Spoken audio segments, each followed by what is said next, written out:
Hey mga brods, may bago nga po tayong reports dito po kay Jetroy Rosario dahil ito nga pang si Rosario ay ino-offeran or pinag-aagawan ng dalawang kuponan mga kabrods. Dahil nauna na ito pong offer ng TNT Tropang Giga ang offer nga nila. Ito pong sina Kib Montalvo and yung point guard din nila na bagong rookie, ito pong si Kim Maurin. Tapos ito pong veteranong si Joel Ponferrada. Ito nga po yung nilatag na offer ng TNT Tropang Giga ay ito ay ayon sa mga reports natin sa Facebook page mga kabrods. Pero syempre hindi rin magpapahuli dito ang SMC Group, may lapag din na offer sila. Ito pong SMB na ito pong si Vic Manuel, tapos si Simon Enciso naman. So para sa akin mga kabrods, medyo okay naman kahit papano yung offer dito ng SMB kaysa dun sa offer ng TNT Tropang Giga dahil puro gwardiya yung in-offer dun sa TNT. Tapos si Joel Ponferrada, minsan inconsistent din yung performance nito. Unlike dito kay Vic Manuel na isa rin ito or kasali ito sa rotation ng SMB, lalo na ito pong si Simon Enciso. So para lang makuha talaga si Jetroy Rosario mga brods, bibigyan ng magandang offer ng SMB ito. So syempre hindi na natin alam kung may lagay ba ito under the table dahil para sa akin Simon Enciso and Vic Manuel decente na yung offer dito ng SMB.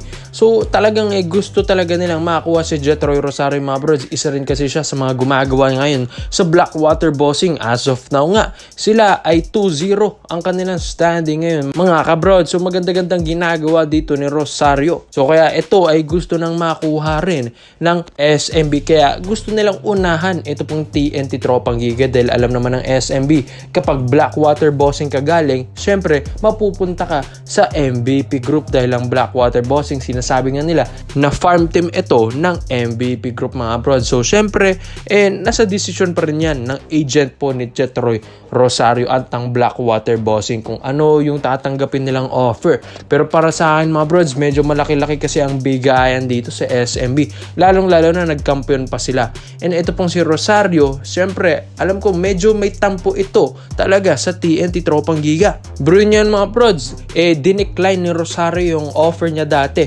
sa Japan B-League or sa ibang overseas, sa ibang liga sa ibang bansa para lang makapag-stay sa TNT Tropang Giga. Pero nung ginawa ng TNT, trinade siya. Kasama siya sa via 3-team trade ng TNT Tropang Giga at NLEX Road Warriors pati yung isang farm team para lang makuha ito pong si Calvin Oftana from NLEX Road Warriors. So bro, syempre masakit yun kay Rosario. Sana kinuha na lang pala niya yung offer doon overseas kaysa nagstay sa TNT Tropang Giga na iti-trade lang din naman pala siya. So dito sa SMB, bagong sistema, bagong company, bagong rotation ang makikita dito ni Jetroy Rosario. At ito pong SMB, maganda-ganda at mabango-bango dahil sila ang kakakampiyon lang last season sa Commissioner's Cup 2024. Pati ngayon mga brods, All Filipino Cup sila pang defending champions. Kaya balak rin ni Jetroy Rosario magkaroon ulit ng kampyonato dito sa PBA dahil binabalak nga ng SMB na maging back-to-back dito sa All Filipino Cup bilang isang kampiyon ulit dito sa atin sa 2024. Mga brods, malaking bagay rin naman kasi ito po si Jetroy Rosario, lalong-lalo na pag ito nakuha ng SMB mga brods, dahil yung kanyang agility, yung athleticism, nag-improve si Jetroy. Yung kanyang body sa ilalim mga brods, tapos yung kanyang shooting nag-i-improve din. So talagang yung work ethic na ito ni Jetroy Rosario na andun pa rin kahit yung kanyang kupunan ay parang walang misyon na magkampiyon sa PBA. So maganda pa rin ito pong si Rosario dahil talagang nagiging consistent pa rin siya sa kanyang image as a veteran or leader ng Blackwater Bossing. Kaya ikaw mga brods, sa tingin nyo ba, babagay ba si Rosario sa SMB o sa TNT Tropang Giga? Komento mo lang pinyo mo dito mga bros at isa-isay natin yan.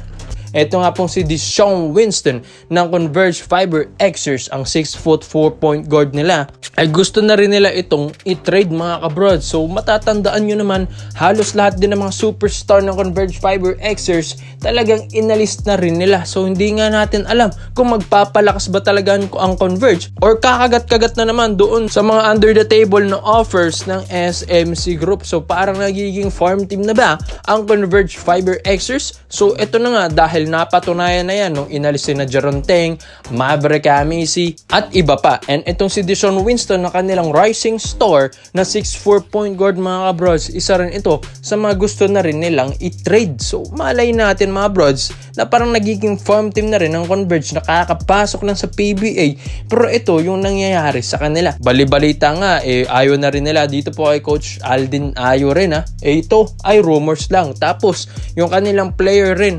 nakakakuha lang nila last season dito kay Mac Talio, yun nga, bad attitude din. So nagkanda gulo-gulo na dito sa Converge Fiber Xers mga bros. Tapos medyo pangit din yung performance din nila last season sa Commissioner's Cup 2024. Tapos gusto na rin nilang i-trade si Deshaun Winston. So malakas-lakas din ito pong si Deshaun Winston mga bros. Alam ko maraming teams dito ang mag-aagawan once na i-announce ng Converge Fiber Xers na kukuha sila ng mga magagandang offer, at kung sino yun ay yun ang pipiliin nila at makukuha nila si Deshaun Winston with the package deal. So ito nga pong Barangay Nebra San Miguel, syempre gusto rin ito pong si Deshaun Winston. Sino ba naman ang hindi magugustuhan yung performance at yung height ni Deshaun Winston? Biruin nyo 6'4" na point guard. So, sa PBA 6'4", medyo wingman na yan, diba? Like Abueva 6'3", 6'4", diba?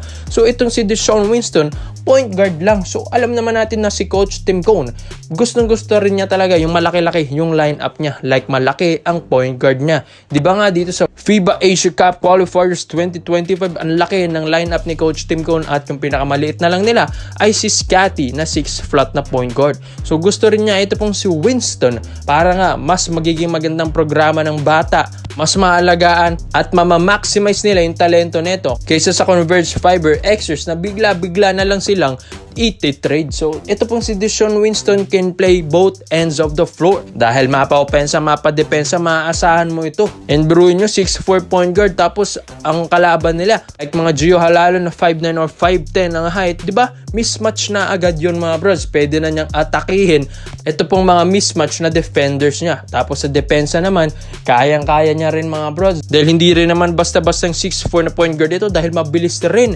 ito pong si Deshaun Winston, at may experience na rin talaga ito sa ibang bansa. Iba rin kasi ang athleticism ni Deshaun Winston mga bros. Kaya nga ito na, gusto na rin kunin ito ng Barangay Nebra San Miguel. Maaasahan mo rin ito dahil ito pong Ginebra may balak rin kasing i-trade ito sa Converge Fiber Xers. Makuha lang yung batang ito.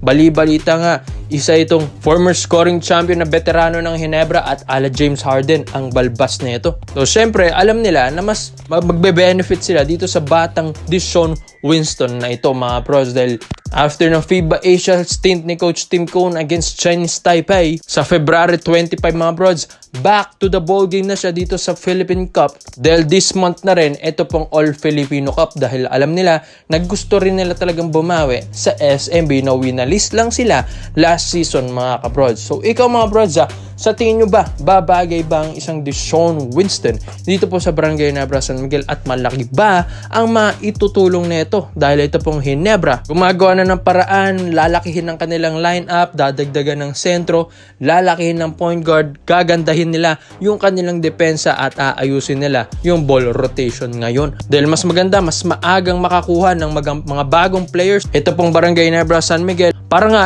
meron pang oras na mag-practice at mag-ensayo sila as a team. So ikaw mga bros, komento mo lang opinion mo dito. Deshaun Winston bound to Ginebra na ba? Salamat po sa panonood mga bros. This is overrated highlights on long. I'm out.